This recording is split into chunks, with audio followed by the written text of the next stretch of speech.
niggas linking up. Trill niggas linking up. Link up, my nigga, let's link up. Ladies and gentlemen, welcome to a very special episode of The Link Up. Our first time going live here at The Link Up. Yes, we coming live to you on Twitch. If y'all watching, man, definitely tap in. Y'all in for a very special episode today.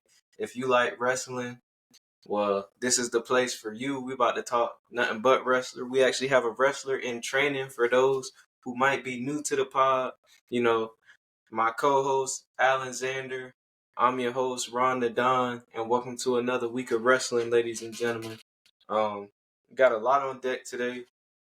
Gotta talk All-In. Gotta talk Monday Night Raw, SmackDown. Got some PLEs coming up. Some very exciting news as well. And we got a lot to get to. But before we get started, man, the wrestling community over the past couple weeks lost a lot of figures, man. So we're going to have a moment of silence for Kevin Sullivan, Alpha of the Wild Samoans, and also Psycho Sid. So we're going to have a moment of silence right now, just paying respect to them.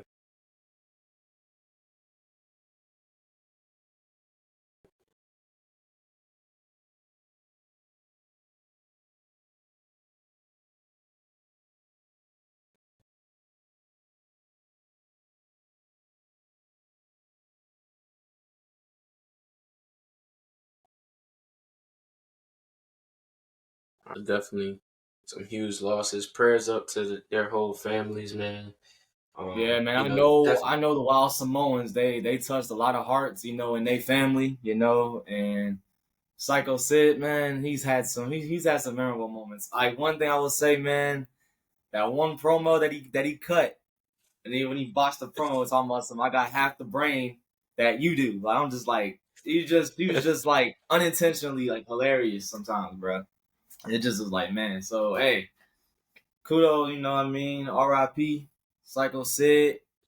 R.I.P. Wild Samoans, man. They, you know what I mean? As far as the Wild Samoans, they gonna live on through Roman Reigns, Zilla Fatu, the Usos. They gonna live on through all the Samoans that's coming up in the wrestling industry. Jacob Fatu, all of them. So for sure. And with that, man, we had a banger of a pay-per-view this past weekend, man. The AEW All-In was live, coming in from London. And I'm not gonna lie. And this is the thing. You can't talk about All-In without Mr. All-In himself, Allin Xander. So I was tapped in with that pay-per-view, that PLE, you know what I mean? So, but we got some things, we got some pros and we got some cons, and we're gonna go over that and all in this episode. So, y'all gonna hear my thoughts on everything. So definitely, man. Look, All-In live from London. It was going crazy, man. Dare I say, top 3 pay-per-view of the year. Ooh, that's a bold statement. I agree. It was. Look, I'm not saying you wrong, but that's a bold statement still, because people they're gonna argue that at the end of the day. People gonna try to argue that. Yeah. But you got a point. You know what I mean? Being that this the first live episode, man, come on. Let me see what y'all got to say. But what did you think about All-In? What's some things that really like stood out to you? I think it was pretty solid. You know what I mean? We got Will Ospreay going over against MJF. You got that was a match, boy. Shoot, you can't talk about All-In without that main event, yo. You know what I mean? You got Bryan Danielson, Swerve Strickland, the debut of Ricochet. You know what I mean? So it's a lot. It's a lot that went on, man. But one thing I gotta talk about, man, is I don't know whose idea it was for Swerve Strickland to no-sell the flying knee by Daniel Bryan.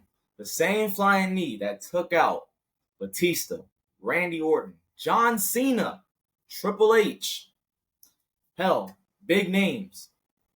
And you mean to tell me Swerve Strickland brushed that off like it was nothing? I mean, hey, I don't know whose idea it was, but I'm just saying that's making them kind of look a little. That's kind of a slap in the face to WWE for if you asking me. I'm just saying. See this. Now I'm not gonna lie. This pay-per-view right here, this made me want to watch AEW Dynamite tonight when we get off of this. I'm not gonna lie to you, but that's the thing about AEW. That's always gonna be an Achilles heels for like people that just enjoy wrestling. Sometimes, man, you just gotta say the finisher to be a finisher. It shouldn't always be a move that gets kicked out of. It shouldn't always be none of that. But besides that, man, all the matches were fire, on point. Man, getting back to that Will Ospreay and MJF, that was a banger. Boy, and then to have Daniel Garcia get his revenge at the end, taking the mask off, when a lot of people thought he wasn't even going to resign, I thought that was big. And then, of course, you know, the hometown kid getting a victory in his home country, in his land. So definitely looking forward to that. We, like you said, we got the debut of Ricochet. So rumor no more, he's actually here. Also, not Elite. not to forget, Nigel McGuinness made a return in the ring in his home country. We saw the debut of the Grizzled Young Veterans, who I thought that was like my favorite duo back in the NXT UK days. They showed up, attacked FTR after their match in the Triple Threat Tag Team match. And then how about this one guy that's really growing on me, the Scapegoat, Jack Perry, man. Like he's starting to grow into his own as a character. That match with Darby was nuts. Any Darby Allin match is nuts. Having Sting come out to save him at the end was crazy. The crowd went wild. What were your thoughts on that match? Because that was a good one. So, see, man, I hate to admit this to you, man. I've always had a sour taste in my mouth for him, but I hate to admit this, bro. Jack Perry has grown on me too. It's just it just has, man. But one thing that I'm looking forward to seeing soon enough, because it's gonna happen. I would like to see, you know, maybe a heel Jack Perry and a Luchasaurus cross paths. You know what I mean? Who's to say that that's not gonna happen? I mean, they may, you know, still not mess with each other, or they might, you know, click up. But who knows? I mean, he and doing this thing still with Christian Cage, who, if I'm not mistaken, is also coming off of a win. He's the #1 contender. So That'd be crazy. It's looking pretty bright right now. Oh, and I recently seen a picture, dude. Christian Cage, bro. Dude's ripped. Like in his 50s, bro. Dude is ripped. I'm just like, man, I ain't doing something right, because dang, bro, that's just crazy. No. I definitely see it. Him and, you know, his best friend Adam Copeland before the injury, crazy, in shape. That's one thing about wrestlers. They wrestling all the way up to in their 50s, man, they be in shape. You could look at any wrestler, they stay in Chris shape. Jericho, Yeah, but I mean, Chris Jericho's still my dog though. It's just like it's kind of a hot take. And I know we live. This is the first time going live, and this is a very, very hot take. But he has to know when it's time. I mean, John Cena, he knows when it's time. He said in an interview that he knows that he's not able to wrestle at the full capacity that he used to. That's why he wants to stop wrestling. He doesn't want to be one of them old wrestlers that's coming back trying to get their last match off, and it's just a bad match. So I just think Jericho needs to know when it's time. Like you've done a lot for the industry. Trust me. Like you are going down, and if they ever have a Hall of Fame, you will be in both the WWE and AEW Hall of Fame. Period. So it's nothing around that. So trust me, I'm giving him his flowers, but he just gotta know when it's time to just hang it up. But I could see him being a good manager though. Like he don't gotta be away from the industry all the way. I ain't saying that now, because trust me, Chris Jericho, I'm pretty sure he loves the business that much. So I can see him doing some stuff behind the scenes or something like that. But it's just, man, you definitely almost that commentator. time. He gotta be in commentary and creative. Like, one thing about Chris Jericho, he always reinventing himself. So right, for a company that damn get good criticized, job at it too. Exactly. He's had like so many different characters, bro, and like I can't name a bad one. I genuinely can't name a bad one. Not even his 09 and 2010 run, where he was like the nonchalant Chris Jericho, save me Chris Jericho. That wasn't even bad. I was about to say, no pun intended, but I haven't been all in on this learning tree, Chris Jericho. I mean, it's alright. I mean, I ain't gonna say it's bad, but it ain't that good. You know, it's on the mid tier. You know, but it's still, you know, it's alright. He's just right now, like he really has to just like I was saying, it's time, man. It's time. It's time. Speaking of time, man. It's seeming that time is up for the Performance Center in Orlando, man. It's reported that WWE is possibly moving the Performance Center to Las Vegas, which makes sense. They under the TKO umbrella now, which they're big in Las Vegas. What are your thoughts on this? You know, definitely want to hear from you. You a wrestler in training. I know you at Wildcat right now, but you know you on the wrestling scene, people up and coming in the industry. What's your thoughts on WWE potentially moving the PC to Vegas? Now, see, I can understand it's good from a business standpoint, but I mean, this is my thing. Didn't they have NXT Battleground in that Apex? Mm-hmm. The Apex Arena? And I'm pretty sure that's most likely where they're going to have NXT at, because they're probably going to have NXT in Las Vegas as well. So they're going to have their tapings in Vegas. They're probably going to have to move all the talent to Vegas. And with that, it's just they've already had complaints. You know, people that was performing on NXT Battleground apparently was giving out complaints saying that they weren't able to, you know, do certain moves outside the ring. So yeah, the arena was kind of small. That's gonna be a big, you know, like hurdle to kind of go off of, because like they're gonna probably have to expand that Apex. They're gonna make live tapings in the Apex. You're gonna have to expand it, because not that to cut you off, though. Go back and watch that ladder match for the North American Championship, the Women's North American Championship. They had no room to do any ladder spots outside. There was barely any room. Like, no diving spots, no nothing. You couldn't get nothing off. So it's just like, that would just be a big like crossroads hurdle that they would have to go by. But other than that, I mean, if it works for them, hey, it works for me. I mean, it's just, if it's a good business move, hey, I'm for it. But I'm pretty sure they're gonna figure that out. You know, they're probably gonna figure something out in that regard, because if they don't, they're probably gonna see that it's like, okay, this venue's a little small, you know, as far as for the wrestlers, they can't do much moves, so now we gotta make some changes. So I don't know. I have high hopes that they'll figure it out. Yeah, I was gonna say, I wasn't trying to cut you off, but I think NXT is gonna be on the road starting soon when they go to the CW. They already, they're gonna be traveling a lot more now when they move to the CW.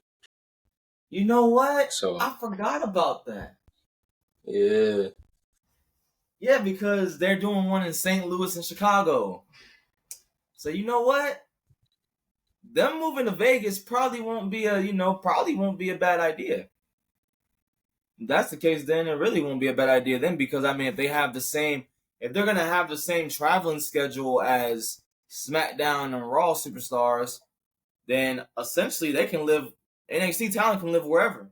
You know what I mean? They don't have to be stationed in one spot.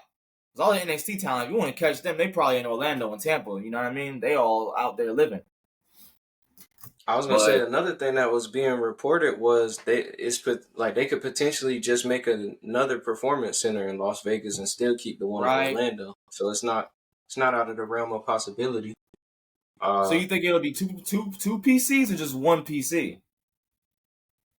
Me personally, I think it'll just be one for the sake of I don't think TKO cares to have two PCs, and then it would just be double the talent that you'll have to have under a PC contract. So I don't see them having two PCs.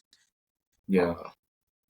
But I will say it's definitely gonna hurt me as far as unless I gotta move to Las Vegas. I'm still holding out for that NXT creative job, man. Rock with your boy. I'm telling you, man. Look, I'm gonna say is y'all around the Don. He ain't nobody to mess with when it comes to storytelling and promos and writing up storylines and stuff, man. He be coming up with some crazy concepts that actually make sense. You know what I mean? So,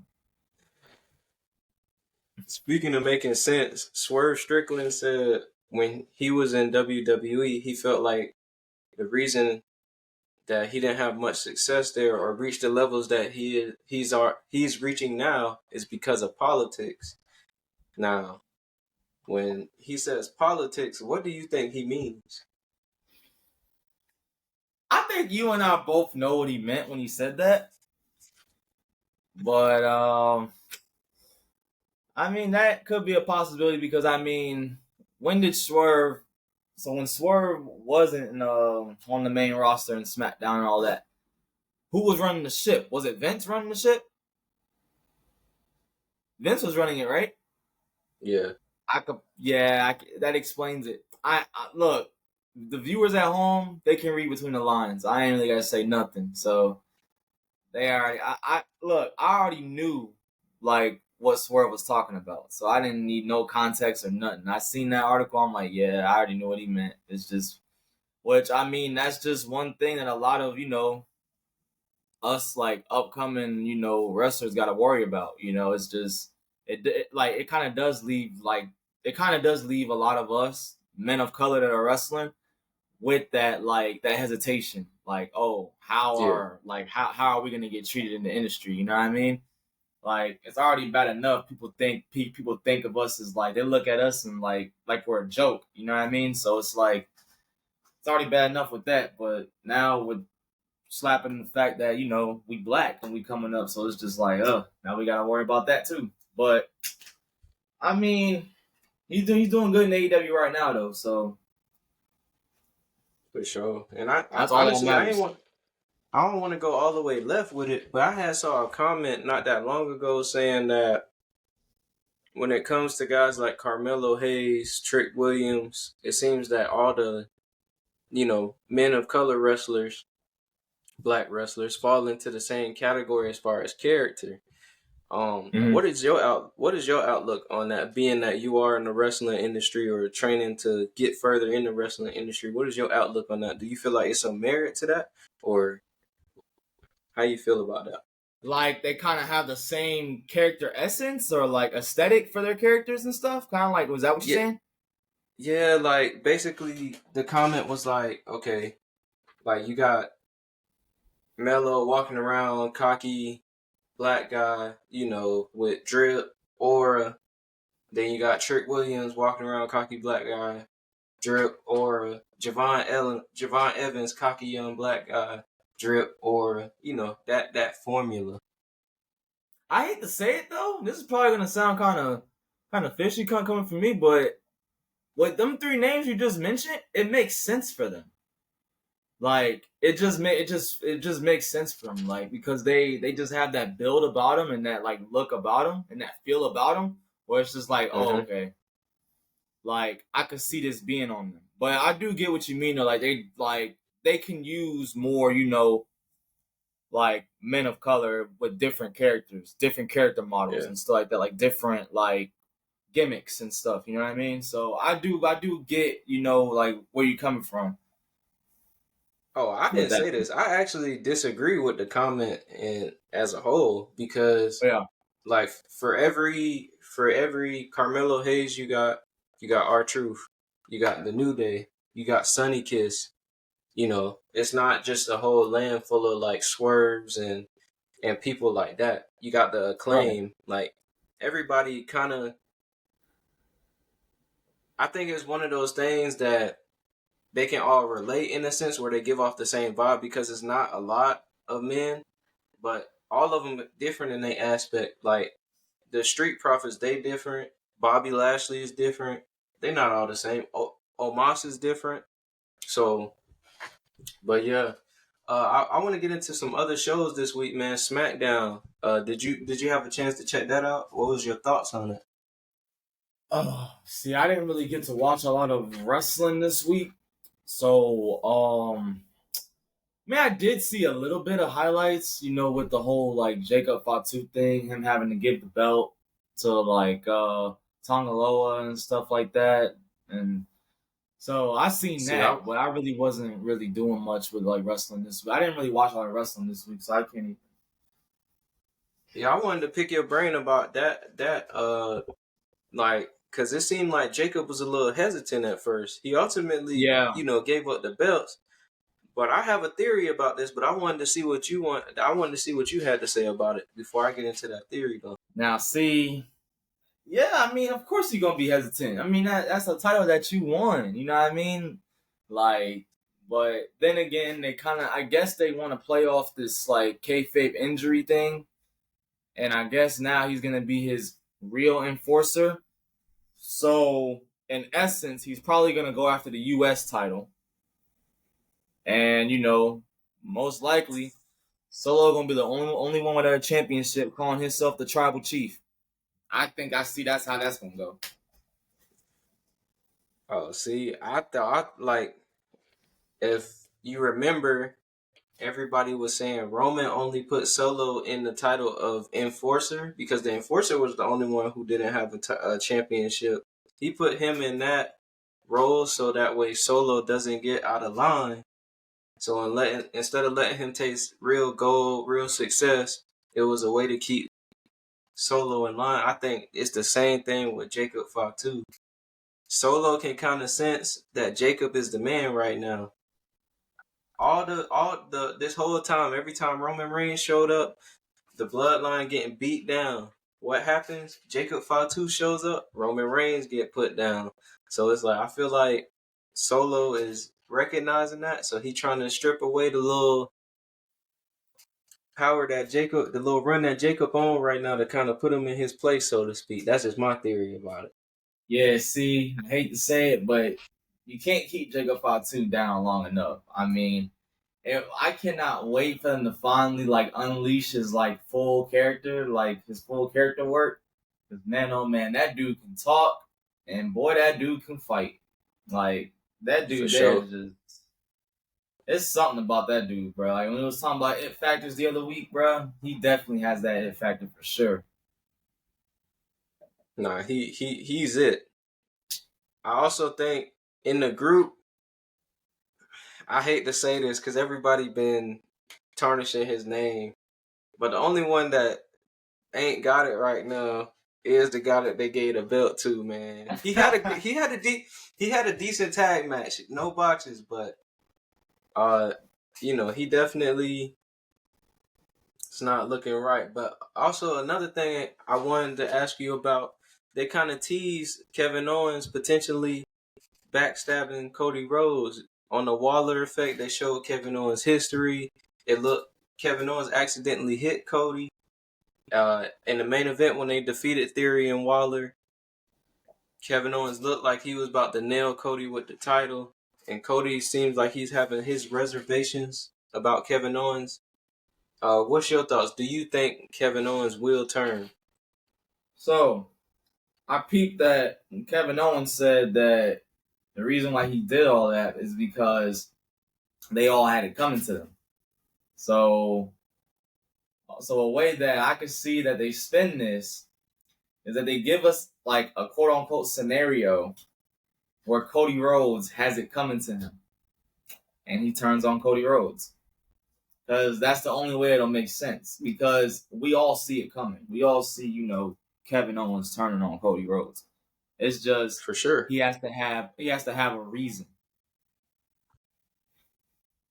That's facts. I mean, look, if he doesn't, the only clear thing that I could see coming out of this is Austin Theory finally, you know, turning face. That's just me. One of the two things is gonna happen. He will. Huh? If not both. I said if not both. Yeah. But nah, I feel like KO is not gonna turn because I feel like, not to give away what we're gonna do later, but I feel like when a certain somebody loses this weekend and returns to SmackDown, he's gonna be the one to turn. Or you never know, it could be Kevin Owens' turn first. Randy, dang, I gave his name away.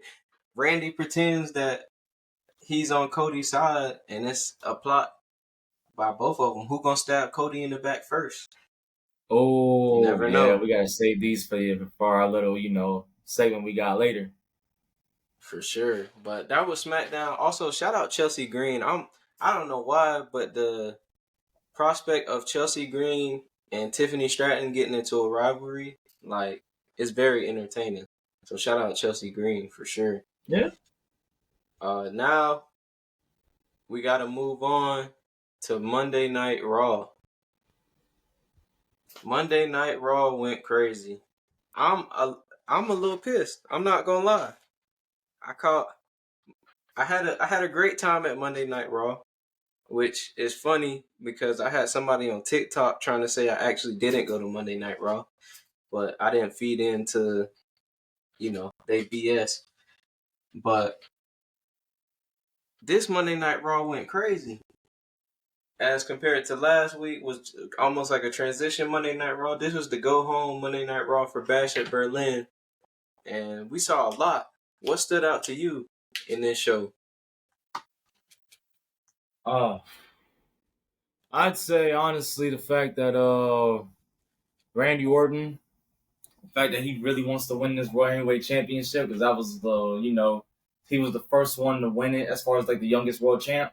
And he's kind of bringing that up now, and the fact that I think he wants to be the one that beats the record before John Cena does, you know, with the whole Ric Flair thing. And honestly, with how many years he says he wants to be in the game, I could see it happening.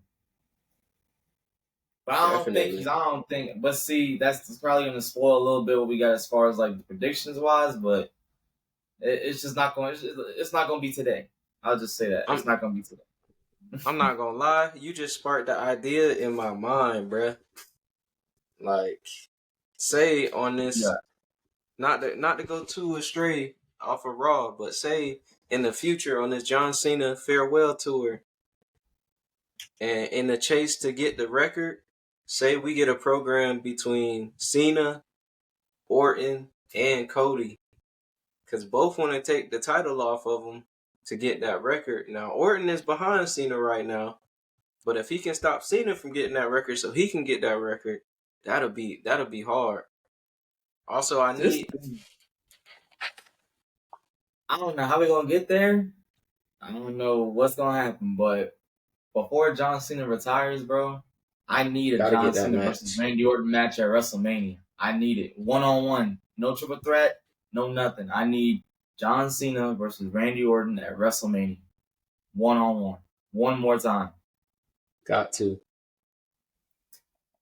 If you put that on a poster right now, that'll sell Mania tickets. I'm just saying. That'll sell Mania tickets. People will be wanting to watch that one more time, you know? So, for sure. I just need that. I wouldn't be surprised if we got CM Punk versus John Cena, though. That too. We probably gonna get that. Nah, I think we get in Seth versus CM Punk. Most likely.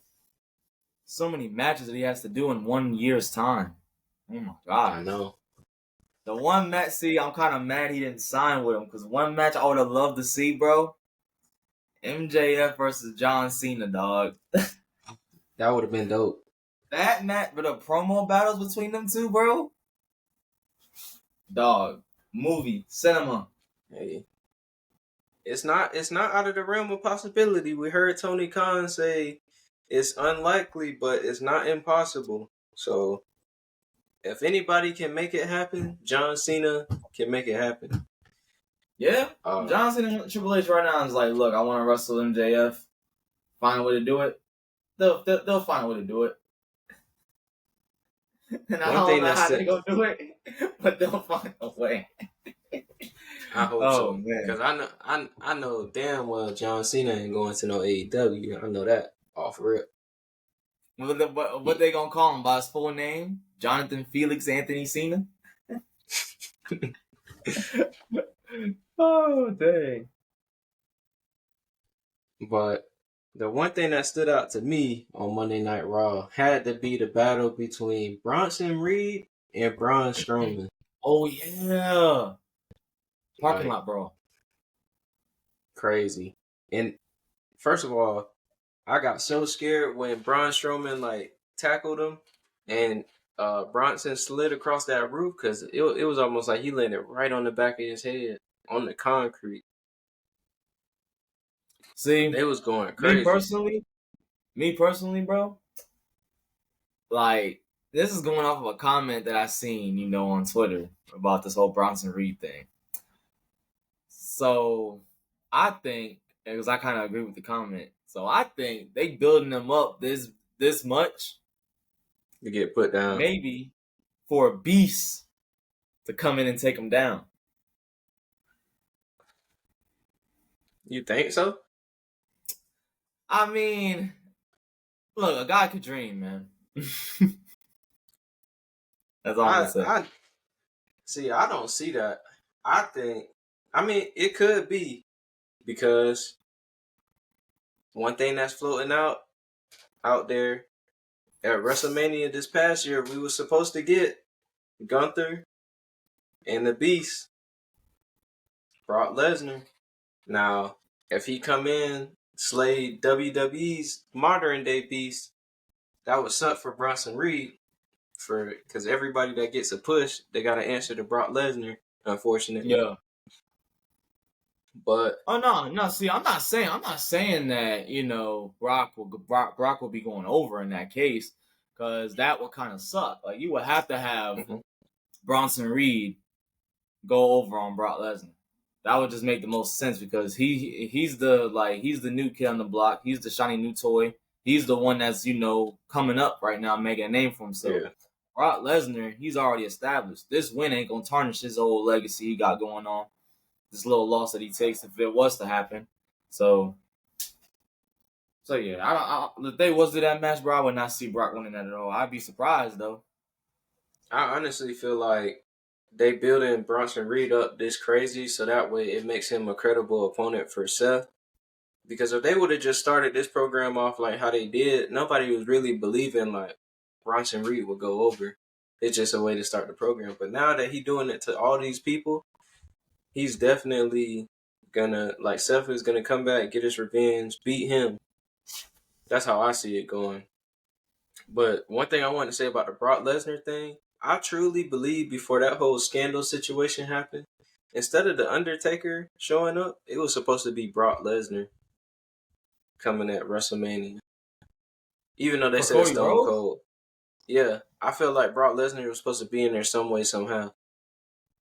Only because the program that they had, the history between Brock and Roman Reigns, you could have got a match between Solo and Brock Lesnar out of that. That was just my thought. I definitely saw Brock Lesnar in that spot. Yeah. For sure. And then, the program he had with Cody, he gave Cody his respect at the end. I definitely saw that. But we also had Intercontinental Championship action going on. Well, not action, but who's going to be the next number one contender. We saw Jey Uso advance, and we saw Pete Dunne advance. And then later on in Monday Night Raw, we saw Braun Breaker insult Jey Uso, saying that nobody in his family ever beat a Steiner. And it damn sure won't start with Jey Uso beating Braun Breaker to get that IC title off of him. But damn all that, we got to get to some comments by Jey Uso's father, Rikishi, because Rikishi has been so salty as of late. Now, I'm going to go into depth further, but Rikishi basically says Jey Uso, the Yeet Man as he calls him, has been putting in all this work. He's one of the most popular guys right now. But he has nothing to show for it. No championships, no real push. He's waiting off in the sidelines. And what stood out to everybody on the net, Rikishi says, if WWE ain't willing to push him, he knows some other places that would be willing to push him. What's your thoughts on all this hoopla that Rikishi calls? Now, see, man, a couple of podcast episodes ago, we was talking about Rikishi and stuff about, and I agreed. I agreed at first because at the time it made sense. You know what I mean? You want the best. Excuse me.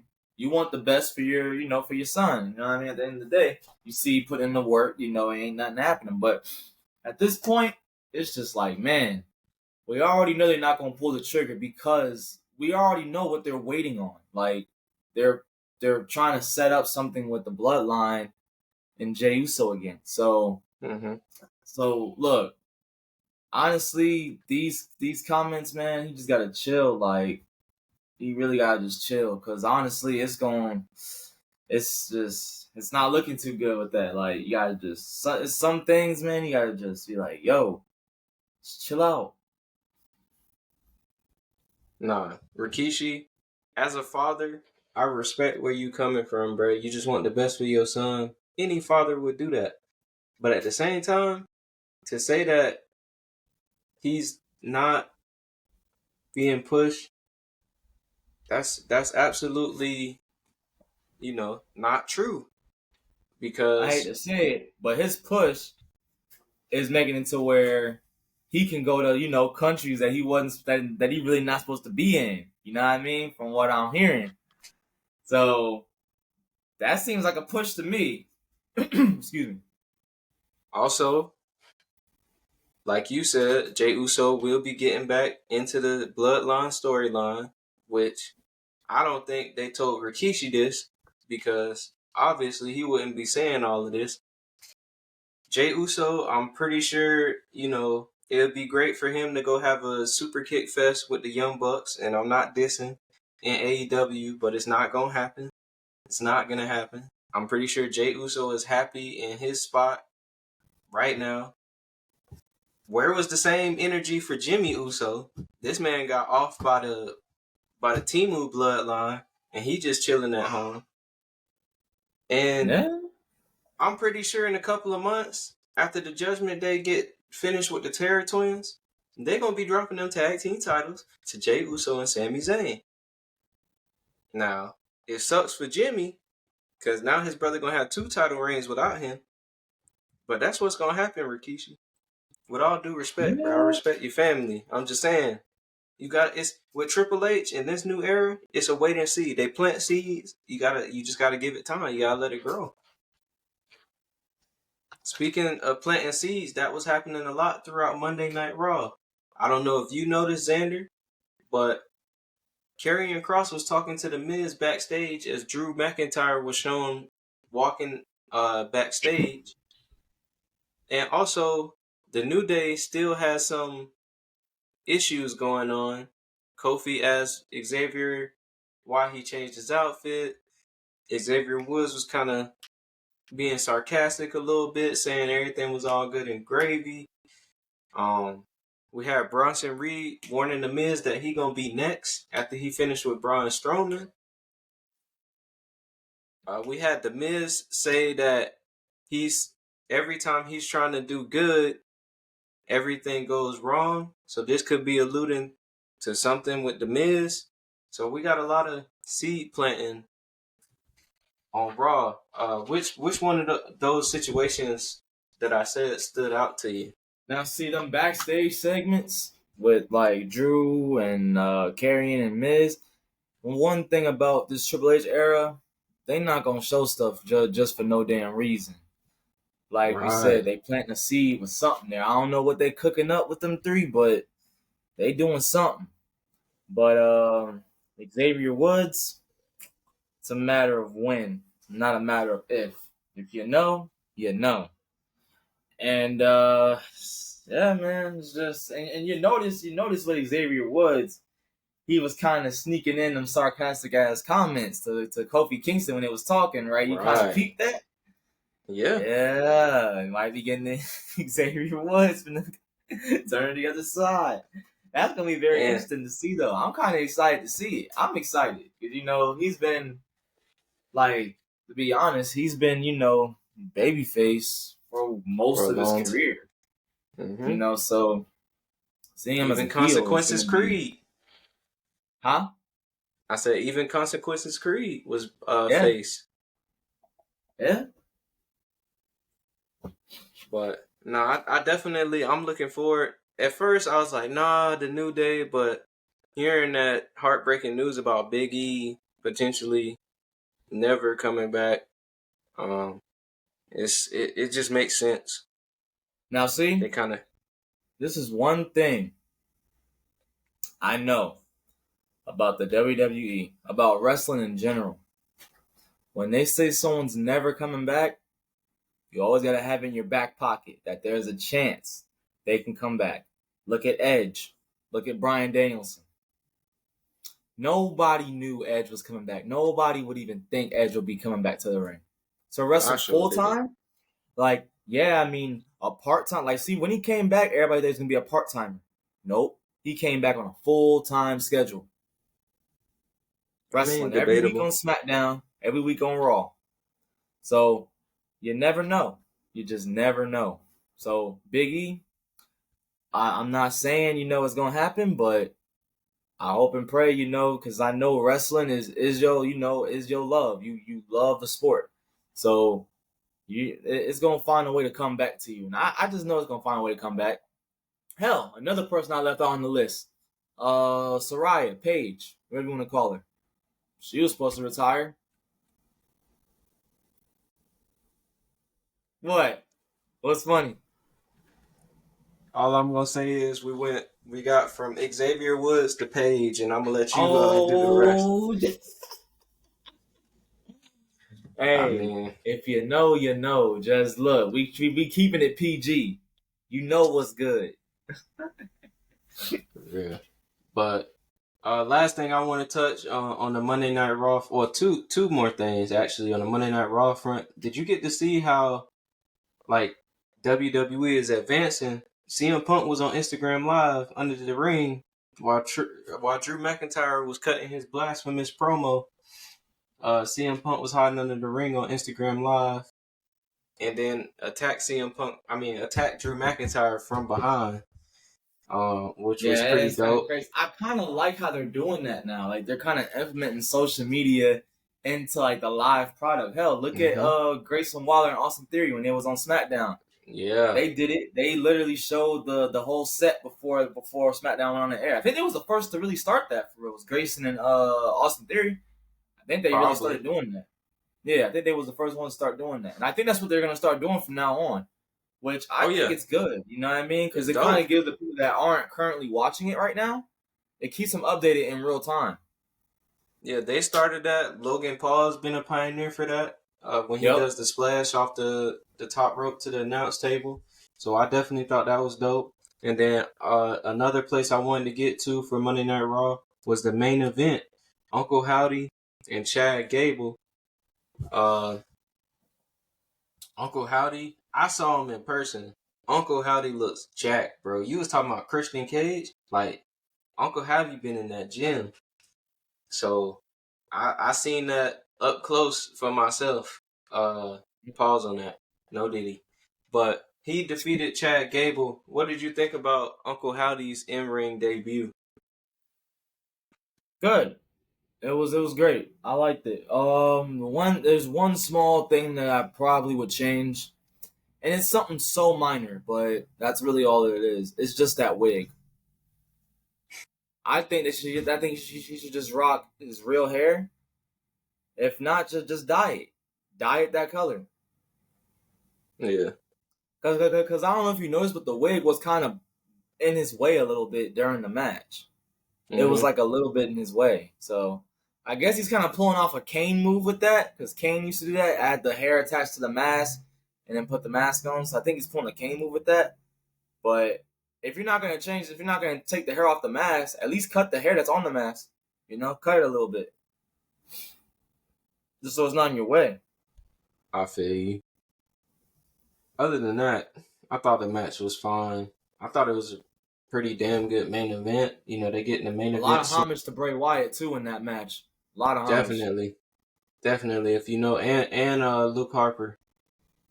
Mm-hmm. Or Brody Lee, as some may know him. And that was WWE this week, and they have a PLE this upcoming week in Germany, Bash at Berlin. Gotta go prediction time. We usually sometimes on the money, sometimes not. SummerSlam we was on the money with a lot, so we're gonna try our hand at Bash at Berlin, and we're gonna start with the WWE Women's Tag Team Championship match. Before I go any further, there's only 5 matches on this card, so I already know people about to start crying. But the Women's Tag Team Championship match, the Unholy Union, Isla Dawn, Alba Fire, defending against 2 out of the big 3, Bianca Belair and Jade Cargill. Who's your pick to win? Give me the Unholy Union. I'll take them. See, this is probably going to be the first. This is probably going to be the first sign planting seeds towards that Bianca Belair and Jade Cargill rivalry. They're going to start planting them seeds for that.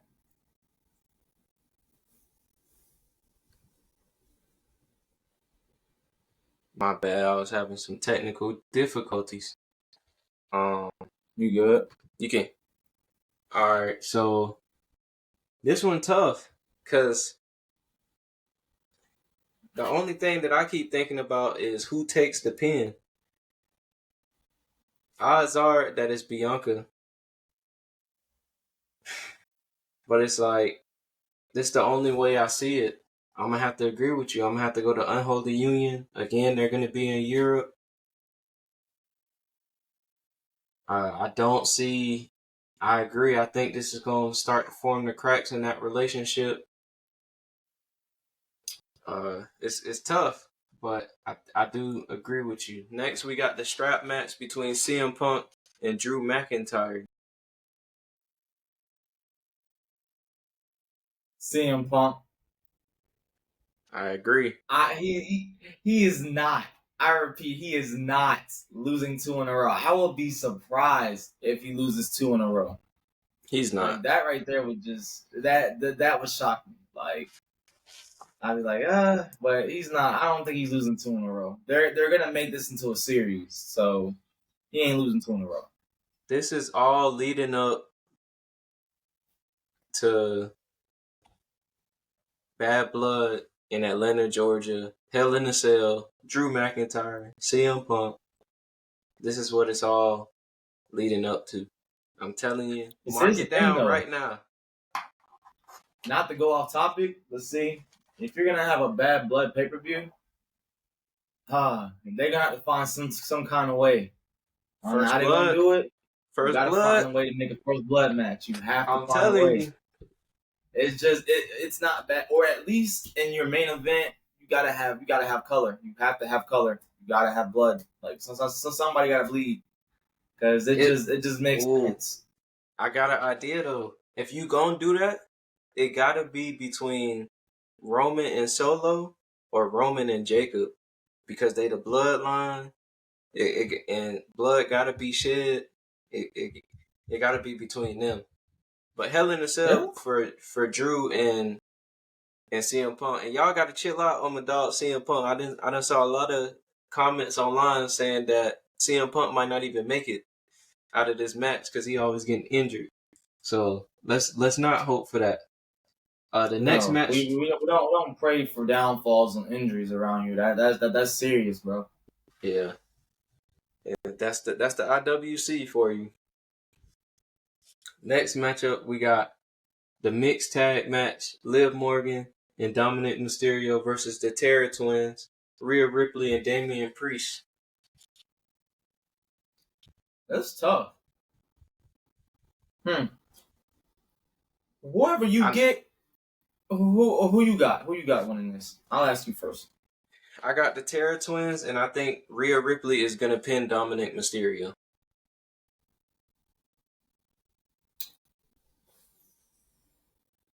Yeah, give me Terror Twins. I guess we're both either gonna be right, or we both gonna be dead wrong.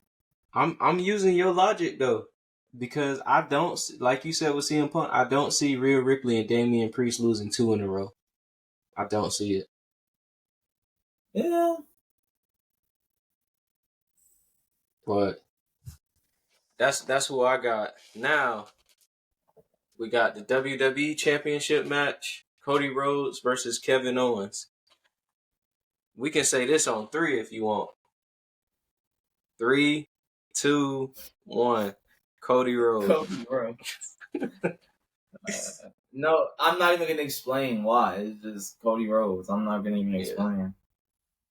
Now, will there be some plot twists?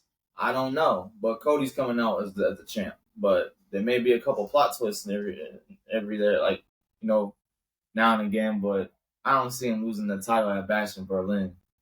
The biggest unsung hero in title reigns since the COVID era has been Kevin Owens. My favorite feud from that whole pandemic was Kevin Owens and Roman Reigns and Jey Uso. That was the best feud. I still think Kevin Owens beat Roman Reigns in that last man standing match, though. Why didn't that ref count to 10? Nah. Then, like, you had Kevin Owens running it back at the Royal Rumble again, 2 years later, going against Roman again? Like, when Sami Zayn got booted out of the bloodline by choice. Believe it or not, KO has really been a big part of his bloodline storyline. He has. He's been in it from the jump. And, like, technically he's still a part of it. Yep. It's almost like a supporting cast member.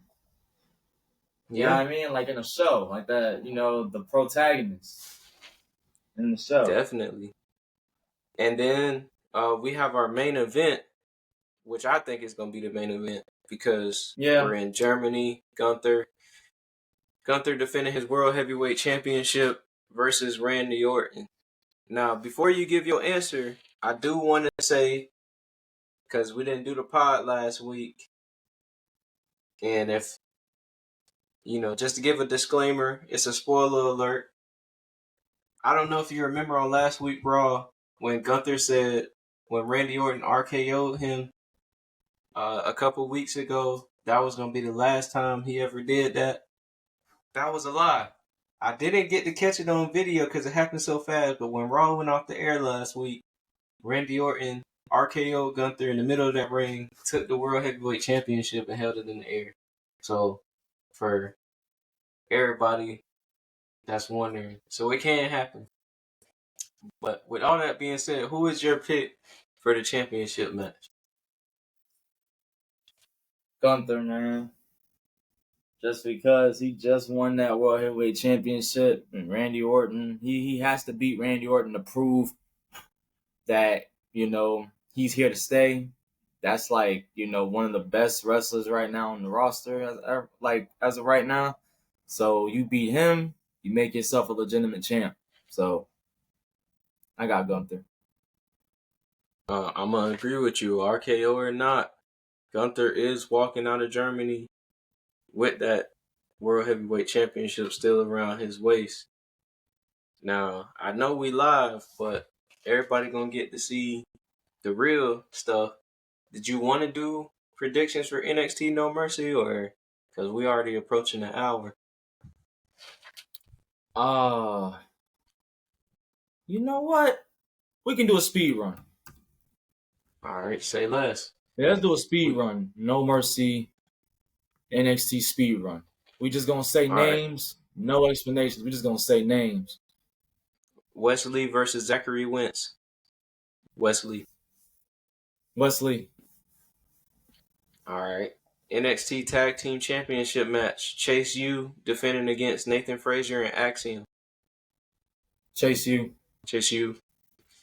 North American Championship match. Obafemi versus Tony D'Angelo. Obafemi. NXT Women's North American Championship match. Kalani Jordan versus Wendy Chu. Kalani Jordan. Crazy. NXT Women's Championship match. Roxanne Perez versus Jada Parker. Roxanne Perez. NXT Championship match. Ethan Page versus Joe Hendry. Special guest referee Trick Williams. Ethan Page, Williams turning heel. I said what I said. All right. Before we get on out of here, I don't even know if I should do it. Want to do a top 5? I got an interesting top 5 today. Yeah, let's do it. All right, we could do the back and forth. We don't got to do our own separate list, but in honor of the Pure Fusion Collective, we're gonna do our segment top 5 worst tag team / stable names of all time. Top 5, no debating. Top 5. Ooh, that's a tough one. I'll go first if you want. Yeah, go ahead. Number 5, Samoa Joe and Wardlow. Joe. Oof. What was that one team? What's his face was in it? Trent Beretta, the Dude Busters. The Dude Busters? Yeah. Yes. The Dude Busters. Number 3. This is interesting. Well, my computer going to do some technical difficulties. Oh man. Oh, what was R-Truth and Goldust's name? I forgot, but it was terrible. Golden Truth? Golden Truth. Yeah, that jump was trash. I've heard worse. That jump was trash. All right, I got another one for you. Curtis Axel and Rybaxel. Yeah, that was trash. All right. Number 1.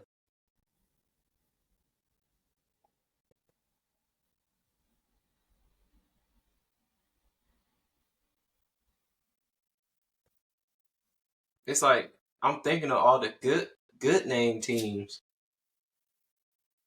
If you think of one, let me know. Oh, I know.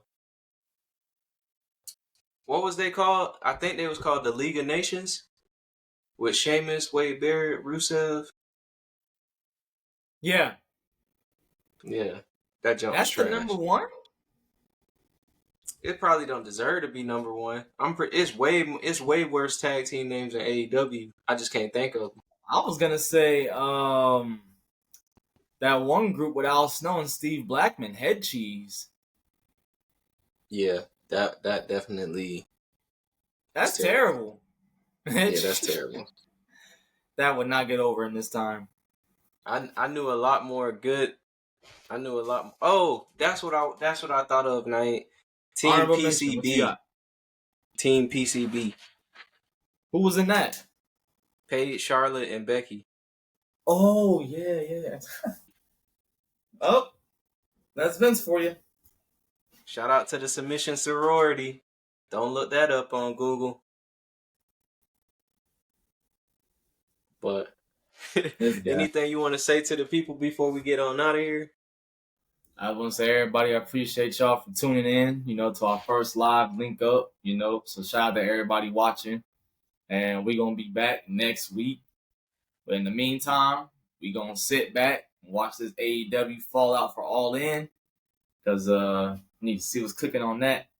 This is my first time watching AEW in some months. For real. Same. At least a full episode.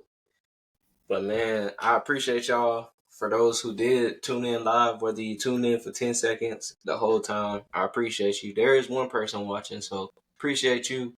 For those watching on YouTube, you know, if you want to watch us live, subscribe to the Twitch, TLU_Ron the Don. Subscribe to the Twitch, TLU_Ron the Don if you want to watch us live. If you're on YouTube, like, comment, share, and subscribe. If you listen to us on all podcast platforms, follow us, leave a 5-star rating, follow us on the gram, follow us on Twitter, follow us on TikTok. I'm your host, Ron the Don, my co-host, Mr. Allin, Allin Xander. Another week in wrestling, ladies and gentlemen, and we out. Just at an hour. Trip forever and I'm just not getting started. That's the one. Yeah.